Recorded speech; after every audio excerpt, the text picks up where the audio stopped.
Another fun one. Texas Homer here. Drew Kelson, Paul Wadlington. Texas wins, 31-14, I believe. Got a little weird for a second. That was a fun third quarter, man, but still comfortable the whole time. Even when it wasn't perfect, still getting W's, man. So I feel good about it, especially because guess what? It's A&M week now. So it's time. But good win, guys. What did you guys think? Kind of top of the line thought. My thought is the O-line balled.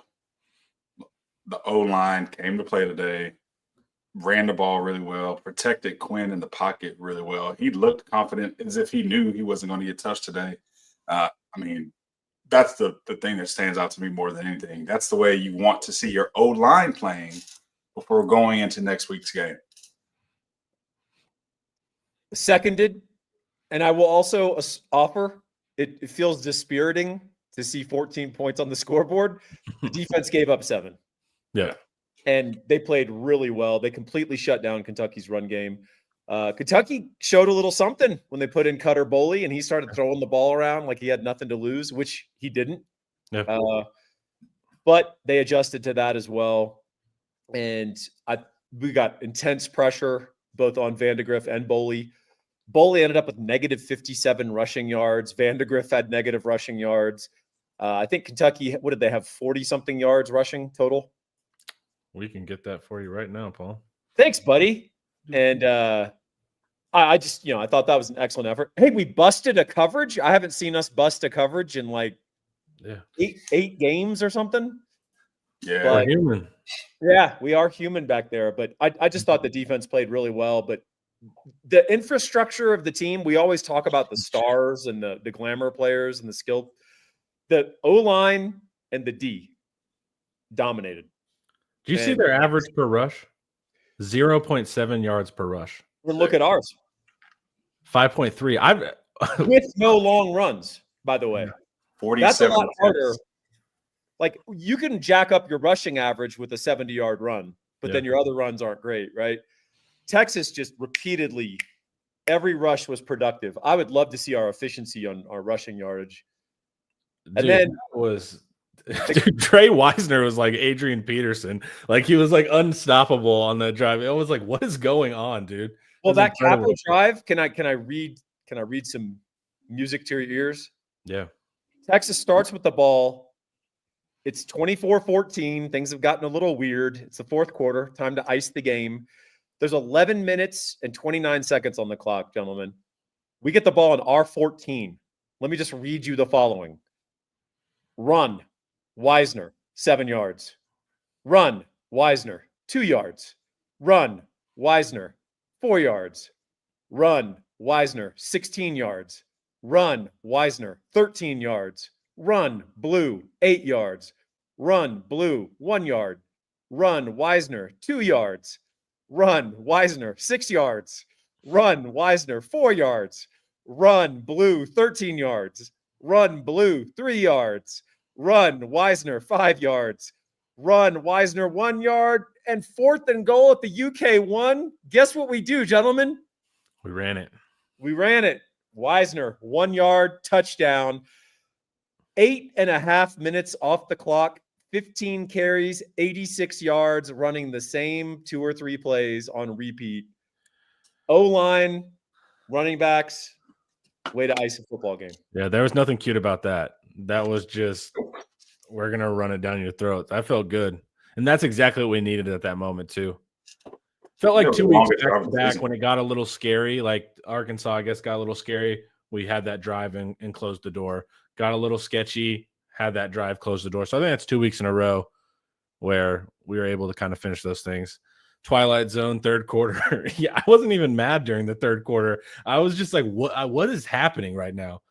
Because they started doing it too, dropping the ball, and like, what is it? What is going on?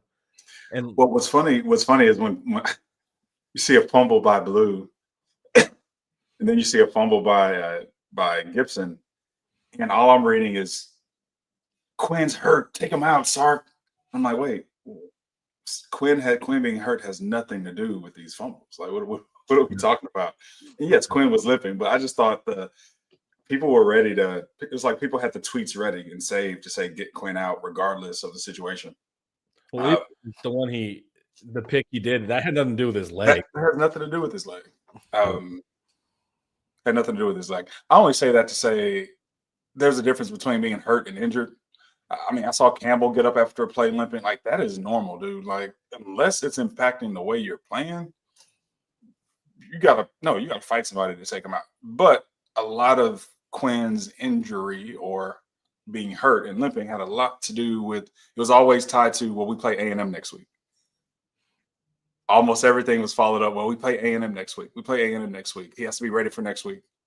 It's okay, man. Like, the adrenaline from the game will get him through the game. He'll be fine, and then he'll figure it out tomorrow.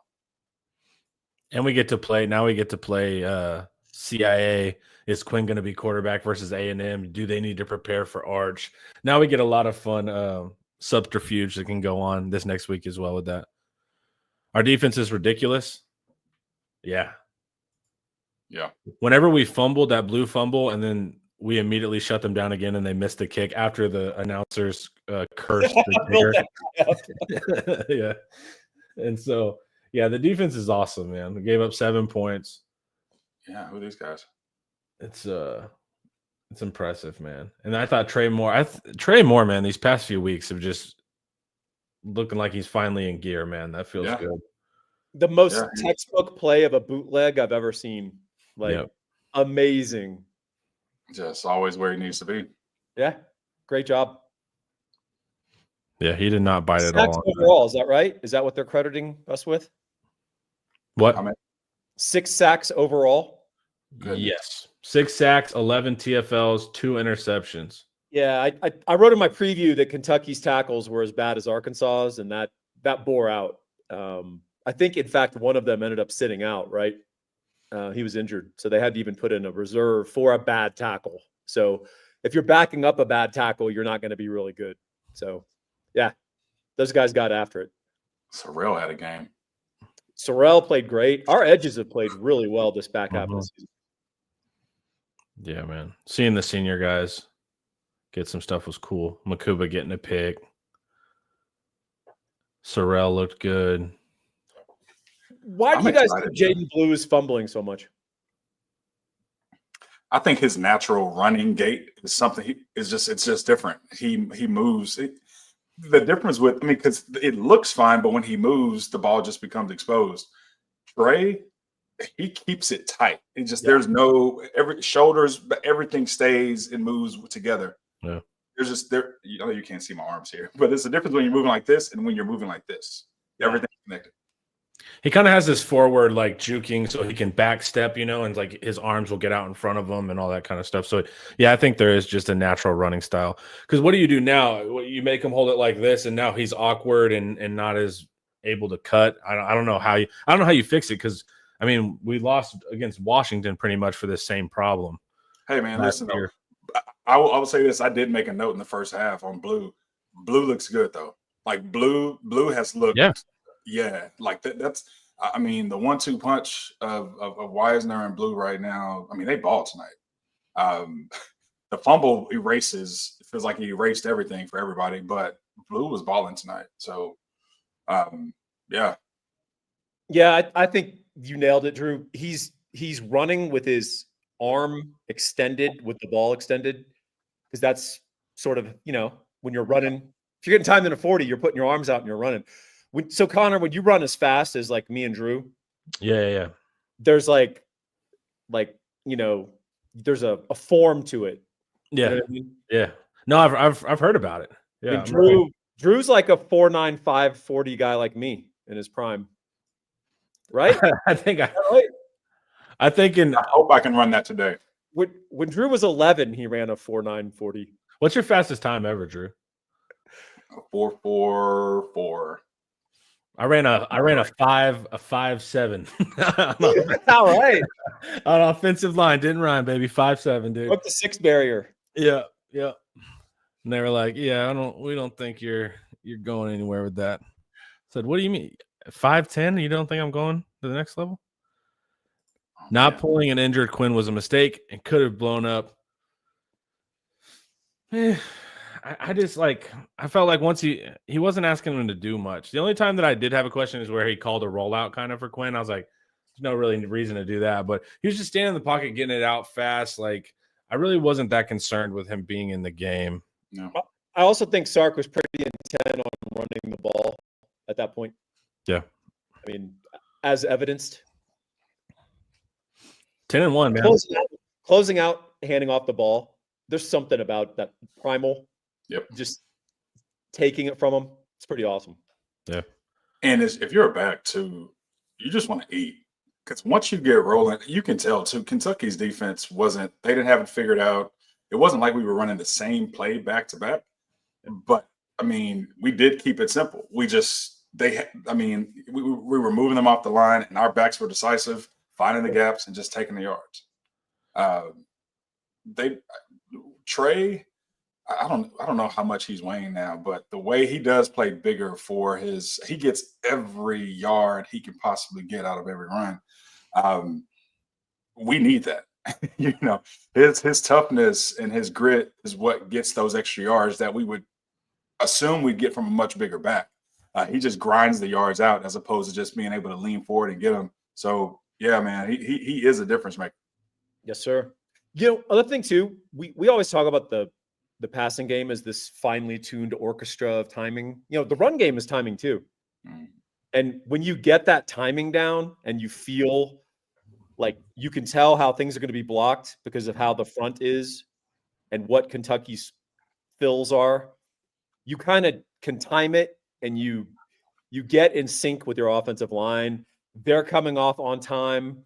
And there's a rhythm to the run game too. People think it's just moving people off the ball or, it's all just brutal or, there's a synchronicity to it as well. And Texas was feeling it. Yeah.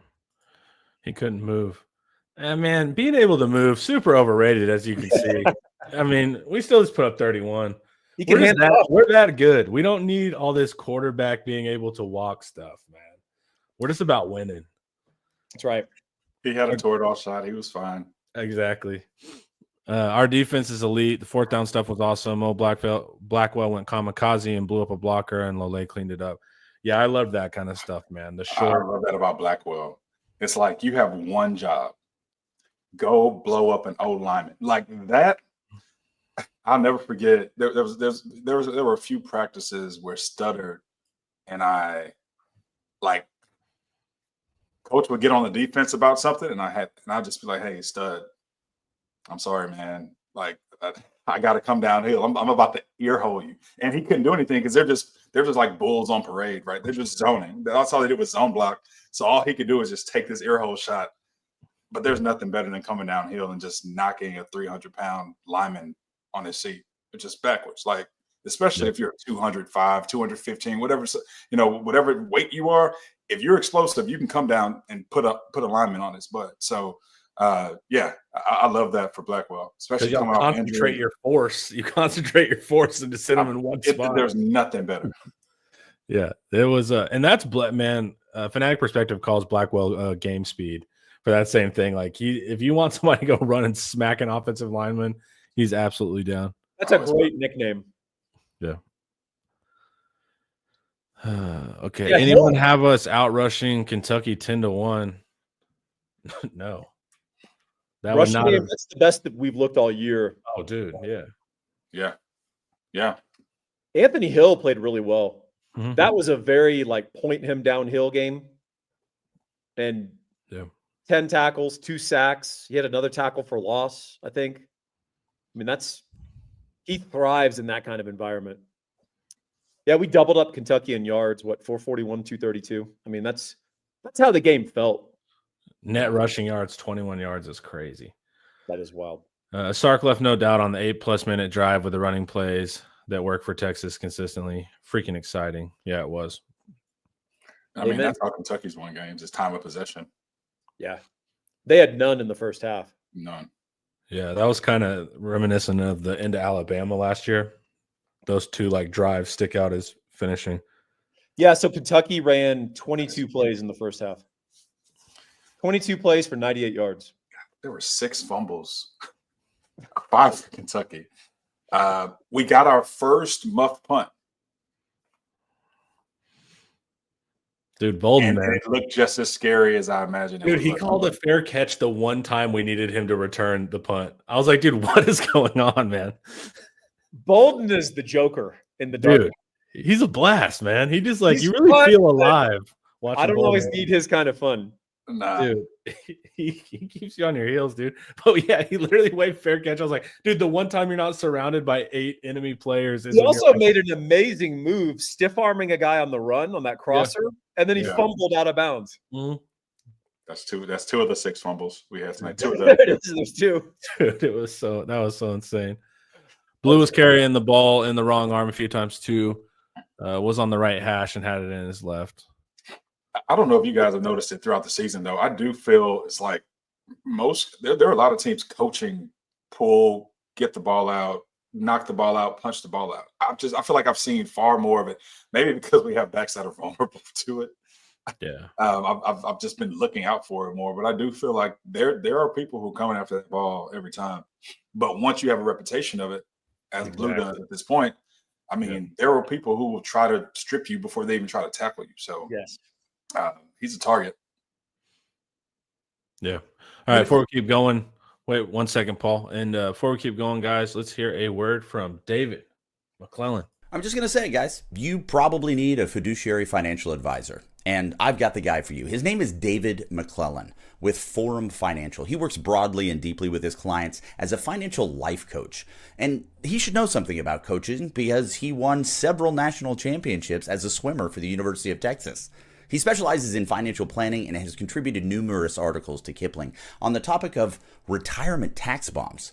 So contact David today to be your fiduciary financial planner and schedule a 1-hour consultation to assess your financial situations. The free consultation is available, so just give him a call. The number is 312-933-8823. That's 312-933-8823. His email is also in the description below. All right. Catching up on some of your chats. Paul, were you able to hold your thought? It wasn't that good. Okay. I believe it would. I believe it was going to be awesome. How many sacks does Moore have now and stay in school or move to outside linebacker full time next year? You guys answer that question. I'll look up his stats. You up to 3? Yeah, somewhere around there. Let me see. Stay in school or move to O-line?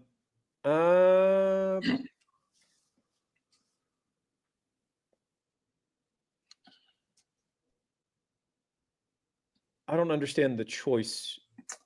Stay in school or move to O linebacker? Or maybe it's stay in school and move to out and. Okay. Sorry. I'm being literalistic. I would come back. I mean, that's my opinion on any player that has eligibility that's starting and playing and just needs a little bit more time to develop. I mean, this is his first year playing at this level. He's coming on the back half of it. I would keep him as an edge, though. I mean, our outside linebacker positions, one is a true off the ball linebacker, right? And one is effectively an edge player about 70% of the time, at least in our defense. I would keep him there. He and Simmons in a rotation, along with Burke and Vosick. I like the look of that edge room. Our edge play, especially the last few weeks, and led by Trey Moore, but the fact that he stands out in general, we can win with this. I mean, I say win with it.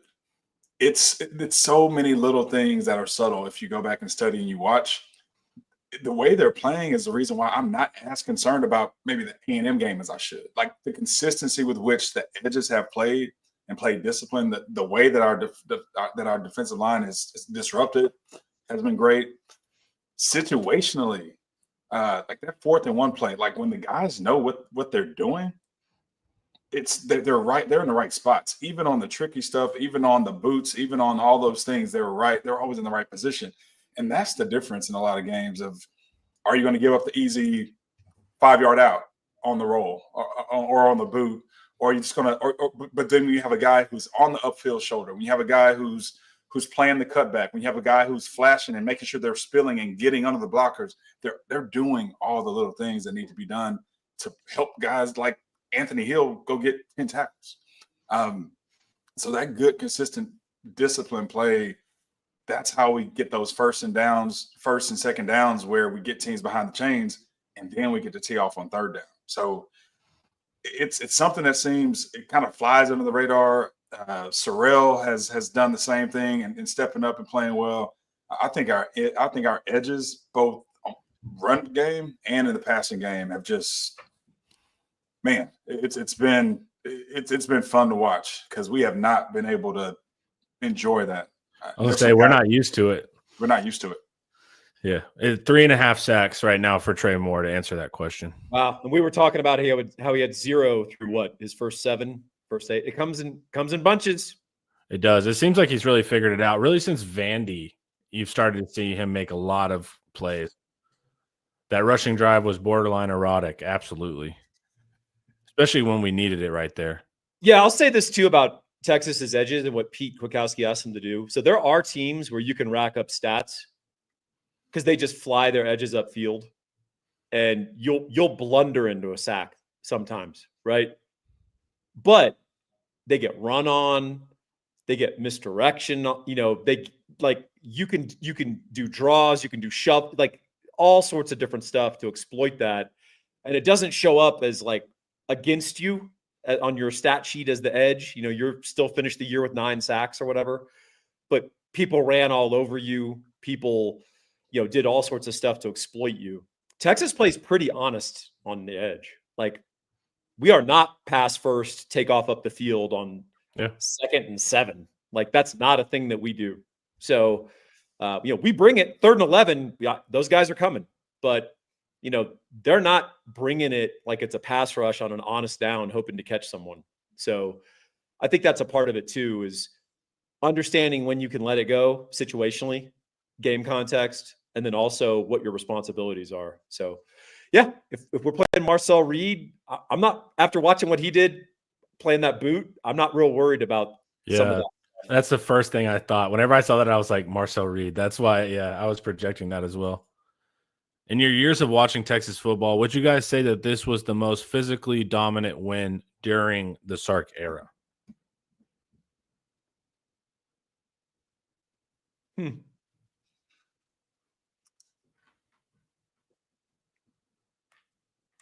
I mean, it's hard for me to overlook Alabama last year when you just talk about relative to the competition. Yeah. And expectation. That one still stands out. But yes, if you're just talking SEC player, regardless of the opponent, I said our O-line, they did everything you could ask them to do tonight. I don't know how many sacks we gave up or Quinn gave himself, but I didn't see that on my timeline today, and I don't remember seeing it today in today's game. Outside of Quinn being hurt, I really don't recall anyone saying anything about pressure, about line, about protection. I mean, everything was available to us today, both in the passing game and in the running game. There was one 4th and short I wish we could have back because we ran a screen and Quinn had to kill the ball, so he couldn't have even extended it if he wanted to. But beyond killing that drive on that play, I feel like everything was executed as clean as you want it. And this is against a team that, everyone says, hey, their defense is what's going to keep them in the game. Their defense is what's giving everyone else trouble. They've had close games against everybody. Yeah, I'm proud of this one for sure. And this season, I would say this has to be one of the most physical, especially most physically complete games by our offensive line. Yeah. Yeah, it's encouraging because Kentucky, and certainly in my write-ups, the buildup was, hey, these guys don't have the quarterback play. They don't have some of the flash, but in the trenches, they can hang with anybody in the SEC. And that's why they played up. When they play up, they beat Ole Miss. That's why they can lose to Georgia by 1 point. That's why they can, hang with Tennessee for 4 quarters. So, Texas, I thought Kentucky played hard. I don't think those guys quit, and Texas brought it to them. So that's encouraging. That should make Texas fans feel good headed into College Station. Welcome to the SEC, Wildcats. Yeah, Kentucky not SEC ready by the logic everyone used against us. Whenever we lost to Georgia, we are not SEC ready. So whoever lost to us is therefore not SEC ready. Any concern for our linebackers drifting out of their run fits with some regularity? Well, we saw that in the first play of the game with LaFau ran to the wrong gap. But you know what? We started firing guys downfield and just saying play gaps, play holes, right? Like you've got this, I've got this. And I thought actually we did a much better job. And that's why we started inflicting some of those negative plays as well. Yeah, Kentucky wasn't. I mean, they're not the zone team who's going to have the backs. They're going to try to find the hole and hit you with that. And so it was definitely. I think once we realized, like, just go hit your gaps, just go play your gap. You don't have to search for anything. It became pretty straightforward. I mean, there was nowhere to run. What I do appreciate too is we do a good job of preventing backs from bouncing out. Our ends, even when you think they're kind of caught inside a little bit, they keep their hands and they're still able to shed and get off those blocks and keep backs bottled up. So, yeah, usually if people have those types of runs against us, it's between the tackles or just off tackle or just off guard. And it's just a missed fit by a linebacker. It's not usually just someone just driving us off the ball or driving us down the field. So still something we can coach on. And there's usually a few a game, and they never seem to hurt us too terribly. So, they're going to keep happening, though. So we just got to keep playing. I mean, truthfully, they had 2 plays that hurt us. And I say hurt relatively because they scored 7 points on our defense, right? I mean, that's pretty high standard. But we blew a coverage, like literally didn't cover Jamori Macklin. It happens. I saw who did that, but I'm not going to say anything until we go back and watch film. See, I looked at it and I wasn't sure. Do you think it was Muhammad? No. Was it McDonald? I thought it was McDonald. Okay. Well, he made up for it. There were about 2 plays where I saw McDonald was out of place. I was like, damn it, man. I saw that on the little settle throw in the middle of the field against our zone. Yeah, he went out to the boundary, and Malik Muhammad was fussing at him, like, what are you doing? But so that play. And then Jahdae Barron, just do your job, right? Coaches tell you. Jahdae Barron is in single coverage with Brown, who, whatever you want to say about that guy, he can fly. Yeah. Barron is peeking in, thinking that there's going to be an outbreaking route. He's going to plant and go grab the ball. And nope, he just carried him up the sideline and caught it on him. And that was the traditional, like, when they're in film session, he's going to stop it and be like, Jahdae, just do your job, man. Yeah, let the game come to you. You can't just go steal the Thorpe. He's like, I haven't had a highlight play yet. And what's funny, it was a great and decisive throw. That ball was never going inside. I mean, the quarterback had a long. I mean, he drew his arm back. Like, you saw his shoulder. Yeah, you saw his shoulder tilt. That ball. So he was guessing that to where even in spite of what he saw the quarterback do, he was already linked inside. Jelani McDonald, though, we got to talk about that interception. The athleticism and body control of that is ridiculous. To be that big and that athletic is insane, man. I bet he can run a 5.6, 5.7 40. Oh, easily, dude. He'd probably beat me in a race. He might. No, come on. Close. It'd be close, but I think he's faster than me. Yeah. That interception was absolutely sick. I love it from the execution standpoint. I mean, there are certain things I remember being coached to do as a player, and when the game time comes, you're just like, you do step 1, but then you don't really fully execute step 2. He got his hands on the receivers, but then he opens his shoulders up, and really you're supposed to open up and get your eyes back to see what receiver's coming back towards you so you can just be in position to make that kind of play. The ball was released sooner than I thought, maybe not necessarily should have been, but definitely sooner than he had a chance to get in position. But as soon as he turned his shoulders, he saw the ball was released, and he was just going to go do his job anyway and made the great play. Like, I love it when it works out that way because it's not supposed to. It's just not supposed to. But he had the athleticism to make it great. So, man, that was a great play. Athleticism, recognition, finish the play. We need a guy in our corner if we buy a house who's going to finish the play for you. That guy, Gabe Winslow. You can reach him at 832-557-1095. He's not doing a 5.7 40 in the world of mortgages. This dude's a 4.25, and it's not hand timing like your coach in high school who tried to make you feel good about yourself and gave you that little extra 2/10. Now this is electronic time, baby. This is fat, F-A-T. Not my kind of fat when I eat Ruffles all day watching Texas football. Hey, here's why you want to call Gabe. Over 20 years in the industry, really sharp at what he does. Has a law degree, former National Merit Scholar, of course, a UT fanatic, just like all of us. He's the guy who's going to take care of us and take care of you. Give him a call, 832-557-1095. I didn't even think about that, Paul. Yeah, technically, he could have also given me a bump on that 5.7. So that's even probably more depressing than it sounds like. Oh, yeah. He didn't help you out, did he? Yeah, it definitely wasn't laser. Definitely wasn't laser time there. Auburn might be pretty decent if they had a quarterback. That's a game I'm excited to watch. Is it on now? No idea. I'm stuck with you guys. I have no idea what's going on in the wider world. Is it on? I'm watching Bama.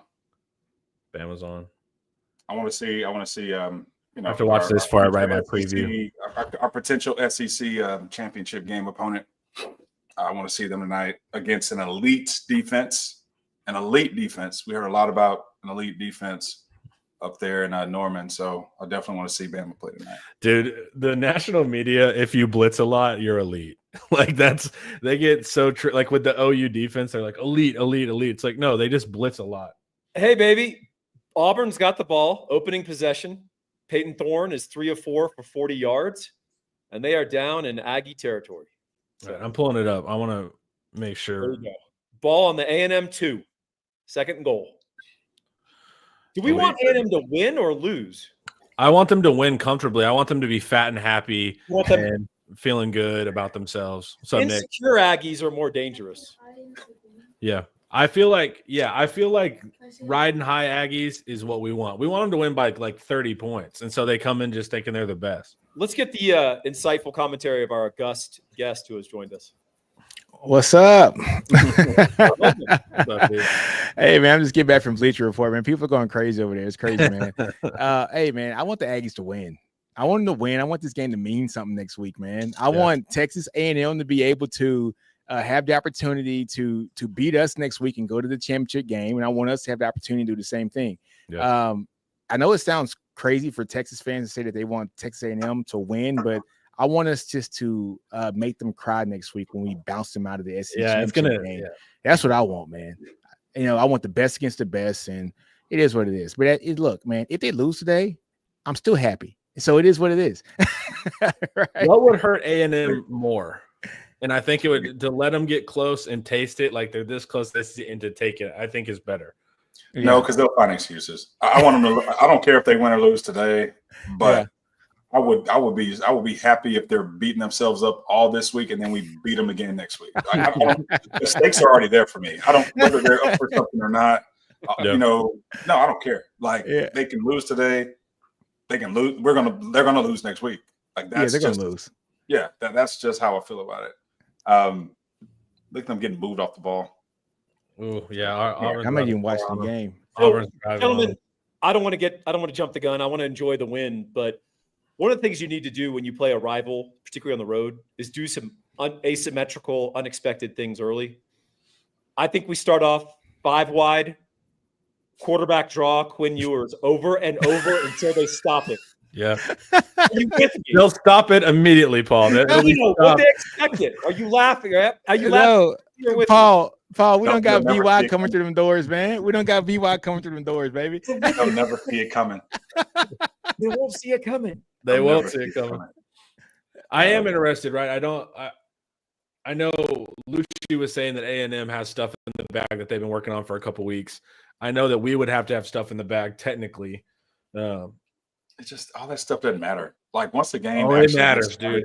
Like giving Quinn's wide open shots I think that's going to matter, man. They have a good defensive line. We do need to maximize on script Quinn early in that game. Yeah. That's every game, but I feel like if Sark can scheme up like 3 wide open touchdowns, I'm gonna take those, dude. Feel strong about that. Oh, no, man. Should Sark finally give in to the fans and put in an arch package? Yeah. That would be the worst. They want a package where he runs the ball and then only throws deep posts. I was gonna say, yeah. We can put him at running back, and he can screen out, and we can throw it to him behind the And line. he throws it. Throw deep, yeah. So he can throw deep for us.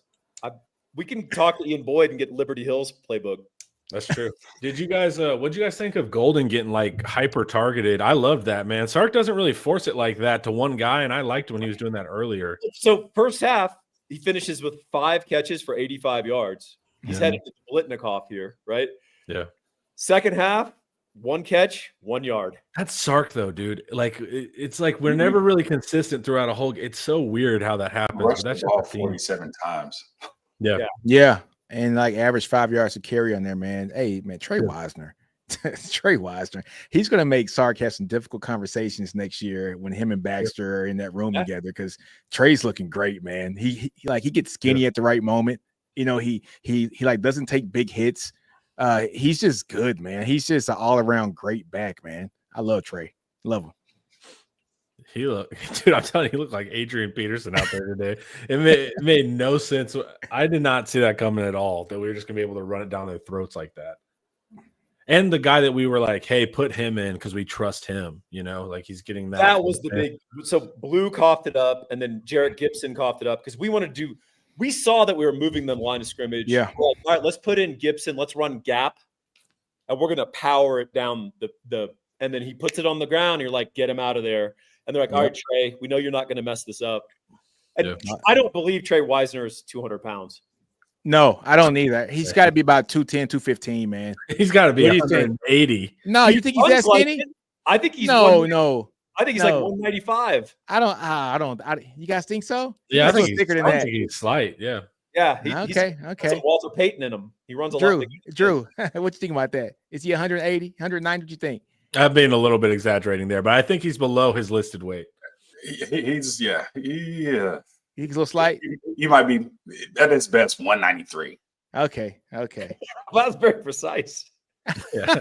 Linebackers know, dude. When they're lining up across the line, they're Maybe like, he carries in his legs. Does he There's weigh a certain threshold, because it's not just his explosiveness. There's a certain amount of strength he has in his legs and in his lower body, because the way he's able to kind of move, I won't say move the pile, but to just get those extra gritty yards.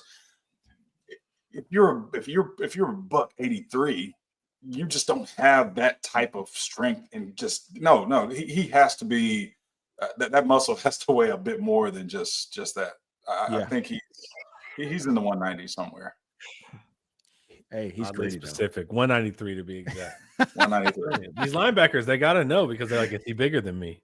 He got They to gotta know. Yeah.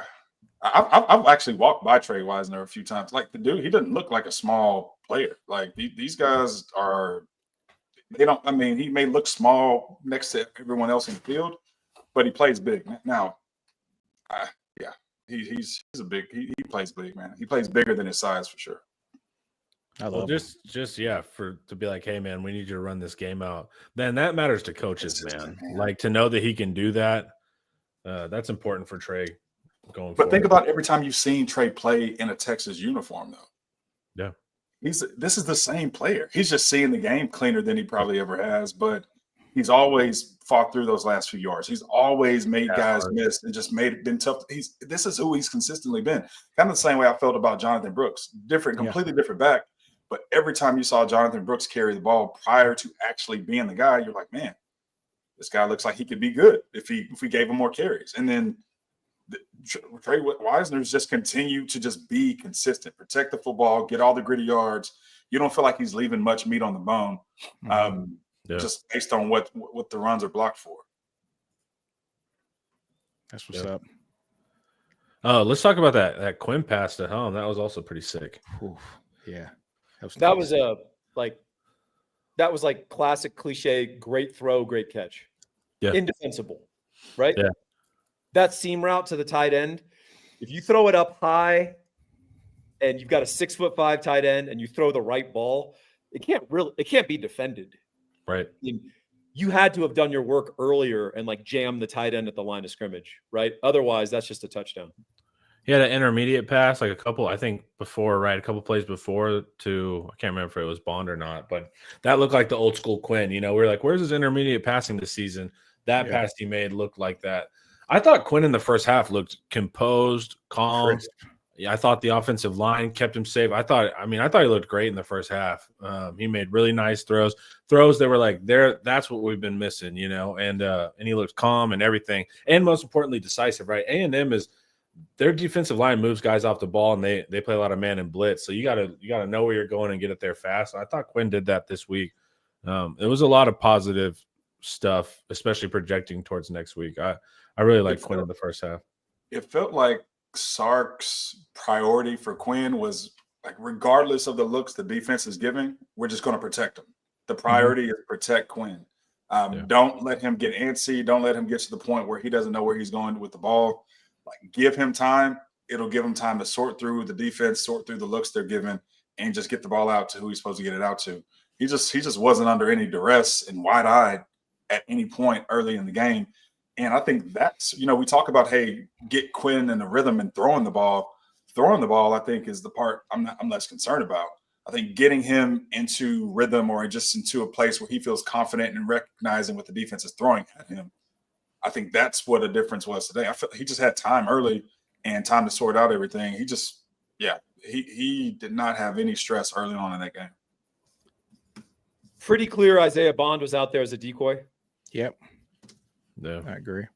Sounds like his ankle regressed maybe in practice this week. Yeah, that was a bummer.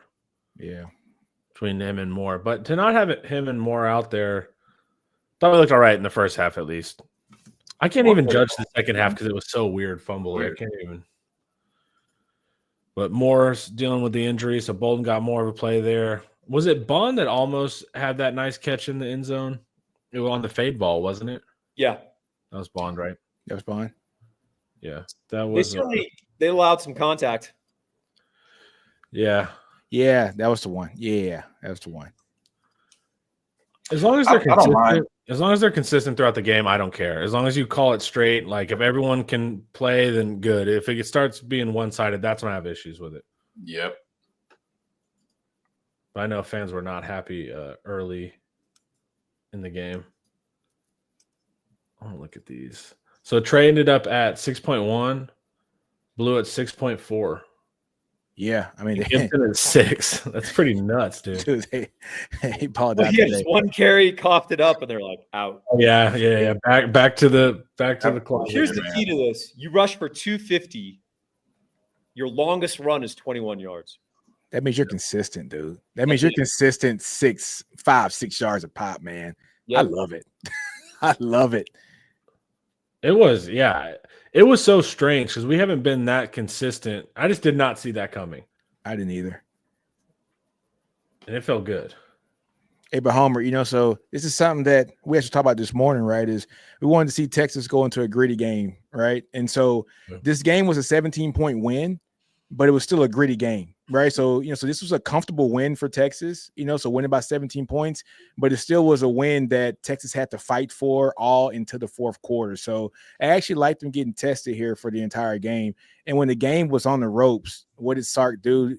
He ran the ball. He trusts his offensive line, a 15-play drive here, right, to shut down the game.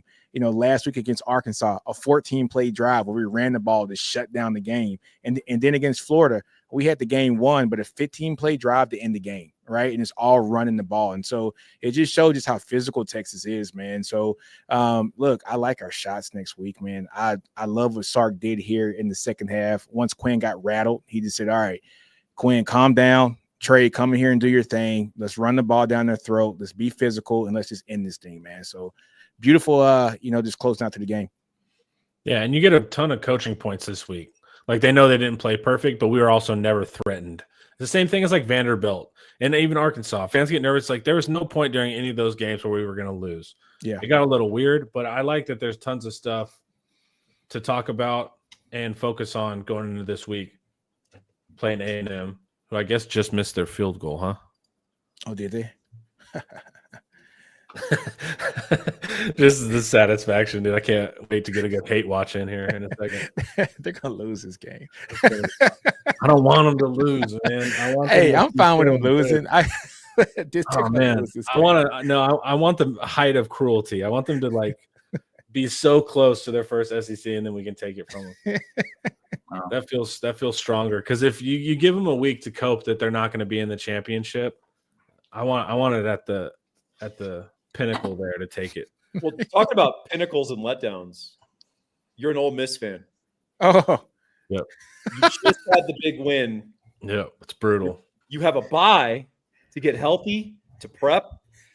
Florida is your last big remaining obstacle, and you're still Ole Miss. You're still 9-3, and it didn't matter that you rolled out the checkbook and you bought all these dudes and they were all like coming together. And Jackson Dart has started 45 games, and you got all these guys, and you just still go 9-3, and you're not going to make the playoff. See, because that ends up being more reflective of Kiffin, right? Because Kiffin's argument could always be, 100%. look, it could be like, I was always Ole Miss and I didn't have the resources or the talent or whatever. It's like, dude, you had all the advantages versus Florida, and still you didn't do it. That's just purely on coaching. So that's even a different. He can't even lie to himself and be like, it's because I'm outgunned versus Georgia, which is true.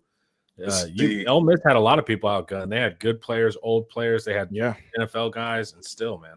It's just Lane being Lane. I mean, that's Lane Kiffin, right? Like, he's going to always lose games that he should win. He's never had a signature win until this year. He finally got a signature win, like last week, right? And so he finally gets it, and we're like, maybe Lane's turning the corner, and then he turns back to Lane again this week, right? So that's just Lane, man. He's him. Right. See, I think that's what stands out though about this Texas team versus every other team in the SEC this year is we haven't lost to the teams we're supposed to beat. Yes, we're supposed to beat Georgia, but if you're going to lose to a team, that would have been the team to lose to.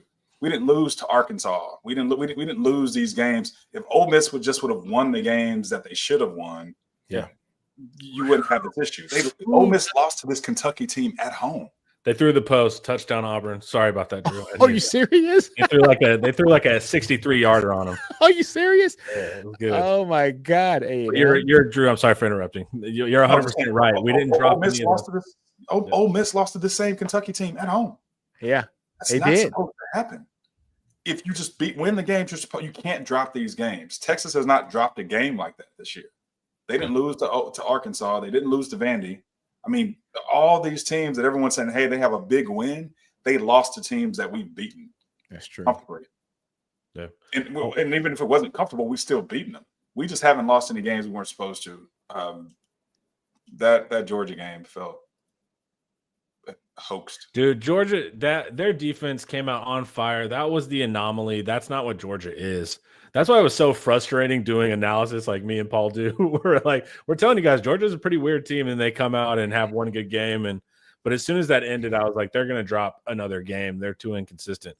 I wonder how much that last drive helps us in recruiting our big O-line visitor. So Michael Vasusi, OU's top commit, offensive lineman, offensive tackle, is on campus at Texas, and I believe he will be at A&M next week as well to watch that game. So I guess be on the lookout for a possible flip to Texas or Texas A&M or something along that lines, and that would be a really big get. Vasusi's a good player. That's funny, man. EJ Dirk. Landlord. 40 acres. What's up, man? Oh, you just lost a fumble. Their collapse is funny. Dude, they're going to be 5-7. It's 5-17, man. They might be LSU. How are they going to score? Well, LSU lets everybody score, but still. Yeah, that's what I'm saying. they might be LSU and go 6-6 and get the bowl win, but who knows? 5-17. That's a 5. How many wins do they have right now? 4? 5. They got 5 wins. Oh, US 5. Yeah. So they have to win one of these to get bowl eligible. And they ain't beating Alabama tonight. Yeah. And LSU's going to beat them next week. I don't know, man. This elite defense they have. That was driving me nuts when we were doing the preview. We did get a 4-star defensive tackle, Joseph Mbachu. Yeah, Mbachu. Yeah, Mbachu. He's legit. Nice. Yeah, we got him today. And just started playing football, this year? Yeah, man. As you can see, incredible athlete, good frame, man. He's going to be put on a lot of weight.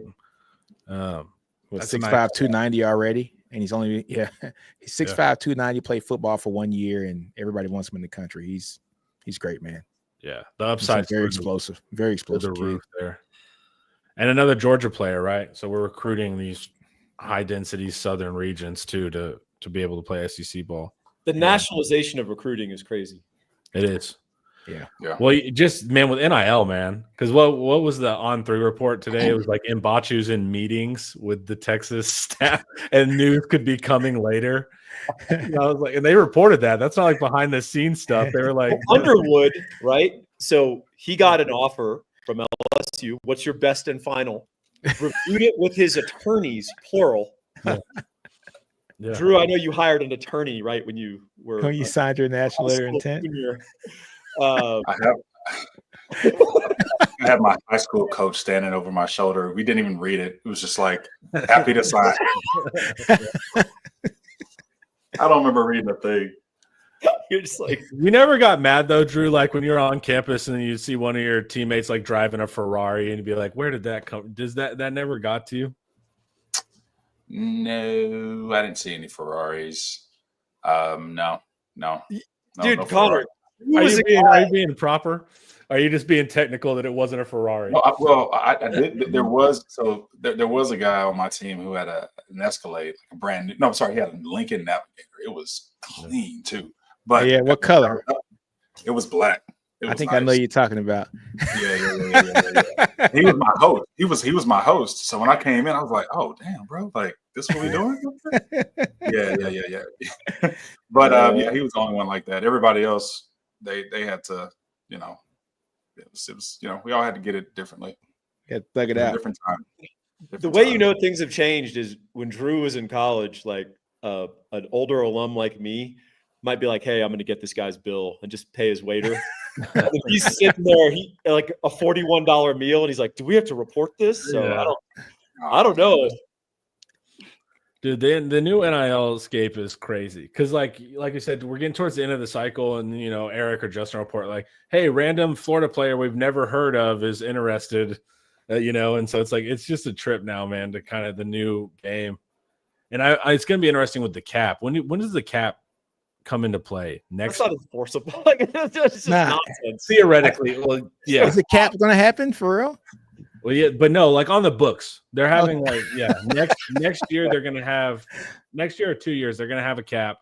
But the problem is no cap, as the kids say. Yeah, but I think it's like 18 to 22 million or something like that. But it's not the NFL, right? Like you have to implement a draft. But there's gonna be a whole new opportunity, man, because now we don't have all the channels and stuff do like the team management portion of the NFL. We didn't have that in CFB. Now we're actually gonna have like the concept of cap and all that. But it doesn't matter because it's not a draft process. If you can draft, then you can cap because I pick you and there's nothing you can do. That's true. Now it doesn't matter because they can go anywhere in the school, so any alum can pay them whatever. They're picking random concepts within the NFL structure that they want to adopt. And the only intent of it is just, hey, we don't want anyone going over this. It's not to actually implement a system that works. It's just to limit what's on paper above board. They're going to have to keep tweaking it or just go ahead.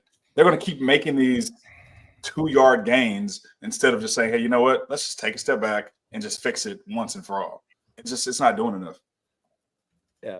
No part of NFL free agency has where you can transfer to a school, get paid, and then a month in, you're like, I'm sad here. And then you transfer back out in the spring to somewhere else. Like that's not a feature of when you sign your contract for the Giants.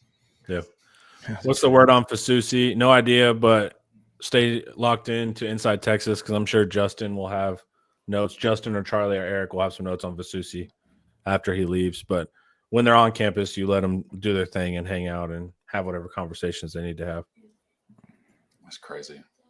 You ever play a video game? I just saw Ryan Williams make a play, and it just makes me think. On video games, if you guys have played on like playing football, NCAA, when the ball's in the air, there's always the receiver seems to like speed up just to get to the ball right before it gets there, like an additional burst just to get to the ball and extend his arms out. It's like I see Ryan Williams already have separation and then just get a little bit more right before the ball gets there. Like you can lead a receiver like that, and you can really throw him open. This dude is. I'm scouting for SEC championship game right now, and he's sick. I saw a game where I don't know how many receivers did this to you, Drew, but when they catch it, do a pirouette, squat down, your hands go like this over his head, and then he takes off running up the sideline. dude. Like if you saw it in a movie, you'd be like, "This is stupid." Yeah, exactly. Dude, he did it. He did 2 of those plays in that game. He had the one where he bobbled it 6 times and twisted around and caught it. And I was talking to an Alabama friend, and he was like, "Dude, what's crazy is how much more ceiling he has." And I'm like, "Dude, to act like that dude has more ceiling is just mind-boggling." Well, like apparently he's never touched a weight. Dude, it's crazy to be that good and be like, yeah, he still has years of development. It's like, no, man, he's 18 and could legit like go to the league. He ain't even 18 yet, is he? He does burpees and like prison push-ups. Yeah. Maybe I need to start doing that. He's sick, man. Dude, yeah. Watching Bama's going to be a trip, man. I haven't watched him since Vanderbilt, honestly. Well, I don't have a choice. And my wife's from Alabama, so I got to watch them every freaking weekend. So, yeah, I'm kind of. How do they look? Yeah, they're good. What's the algorithm? Are we running Jalen Milroe this game? Yes. Yeah. Here. Yeah, no? that's true. Oh, that's true. Close, right? Yeah. But one secret about Alabama, they can't cover people on the back at all. They can't. And I think Texas defense can kind of wrangle Milroe enough. I ain't gonna say wrangle them all together. I think Texas has the athletes to wrangle him enough. You know what I'm saying? Right. He's just electric, man. It's just his short passes. I don't think they're as good as they should be at this level right now. But this deep ball is just straight amazing, man. But he has a Superman power, man. His Superman power is his legs, all right. And so if Texas, could just wrangle him, so that's the key. But Texas has to get through A&M first, and then if they do, I think Alabama gets past, the team up north today, and then next week against Auburn would be very interesting, especially since Auburn's beating A&M, now. But that's always a tricky game. But Milroe just has a Superman power, man. His legs are just awesome. I mean, he's just great at that, man. And it's actually playing Texas since middle school year. So here's what it is in that one. Did Penn State end up winning? Let me see. I have no idea. I know. Yes, they won by a point at Minnesota. Yes, that's good. Good heavens. Point. Arizona State beat BYU. Colorado lost to Kansas. And Shedeur Sanders apparently pushed an official. Oh, did he? That's what they're saying. Come on, Shedeur. Internet headlines are super reliable. So I know. Yeah, Kansas beat them soundly, right? They beat them pretty good too. Kansas went. Man, I know the execs are pissed. Come on, Colorado. BYU lost. So I thought Colorado still plays against Arizona State. Yeah, Arizona State's look pretty good. That's what's weird too. They look really good. Colorado, they end with. Let's see. I got them right here. They end against. They got Okie State next week. Yeah. Marcel Reed's quarterbacking pretty well here, fellas. Like as far as like knowing what he's supposed to do, like extending the play, not running. Like Marcel Reed's, he's far improved from South Carolina. He looked good last week in their little FCS game too. And he threw a pick as soon as I said that. That's incredible. Thank you, Jesus. There you go. I'm gonna keep complimenting him. Talk about, hey, do this during our game. Yeah, that's what literally literally the play. Homer's like, he looks great. He looks great. Pick. Dude, it was it was Thompson, huh? Oh yeah, here's the replay. Jaron Thompson got it. Yeah, Jaron Thompson. Dude. Go ahead, Bug. I need to keep complimenting Reed, man, because that's good stuff. He's 5 of 10 for 48 yards and a pick. Shut up, Connor. Dude, when you watch him versus South Carolina, man, not good. He's like more he's aware of his concepts. Like he's looking at the right stuff. South Carolina's a team you don't want to get behind on. Dude, they're huge too, man. That's a scary team. Like Simon, Rocket Sanders, Sellers, like that's a huge team of guys. They're huge, and their edges and their interior D line can pass rush like maniacs. If you fall behind and you have to pass predictably, they will mess you up. Exactly. Yeah. Physical team too, man. Fun to watch. Everybody, every national talking head has hyped up Texas at A&M next week. And they're not hyping it up because the rivalry actually matters, like it does to us, right? They're hyping it up because of playoff implications. And now that the playoff implications are looking bleak, at least early out there, Have you watched Auburn play this year, Drew? Oh, yeah. Okay. Oh, the game is not over. Of losing the game is not far over. from over. Okay. All right. Make no mistake. I know very well the game is far from over. They are the Aggies of Alabama. They just coined the Kip 6 this year. Though, it's just the assumption that, A&M's just going to roll into Auburn and we'll be looking. We can't wait to watch Texas A&M and Texas play. No, man, this was not going to be, even against Auburn, like this was not going to be a rollover game for them on the road. True that. Yeah. This is what's their record? What's Auburn's record in conference? 4-6. They're 1-5 in conference, man. Yeah. Yep. But the problem with them ranking is standpoint, yeah, they're not that far from A&M. And that's why this committee bothers me. And people joke with me on the forums because they're like, oh, you think like a Vegas handicapper should be on the committee. And I'm like, yeah, actually a Vegas handicapper would be very helpful for those people. Yeah, people that put their money where their mouth is and have real world consequences for being wrong. Well, and also people really struggle with the idea of differentiating between non-top 25 teams. Yeah. Because the thought is internet has taught us everything's either amazing or garbage. Yeah. There's nothing in between. There's no gradations, right? And so what people struggle with is, well, it's not a top 25 team. What top 25 teams have you beaten? Yeah. First of all, top 25 is arbitrary. I mean, 14 through 30 are very similar football teams. Correct. Right? There's a huge difference in that from 1st to 25th. There's a massive. Oh, and there's a massive difference between the 30th football team in the country, Auburn, Florida, and number 87, Michigan State. Yeah. And people act like because they have the same record, these are comparable wins. And it's like Auburn on a neutral field against Michigan State is a double-digit favorite. So, like, people don't know how to line this stuff up. We were talking about that on pregame. That is where a Vegas guy can be helpful.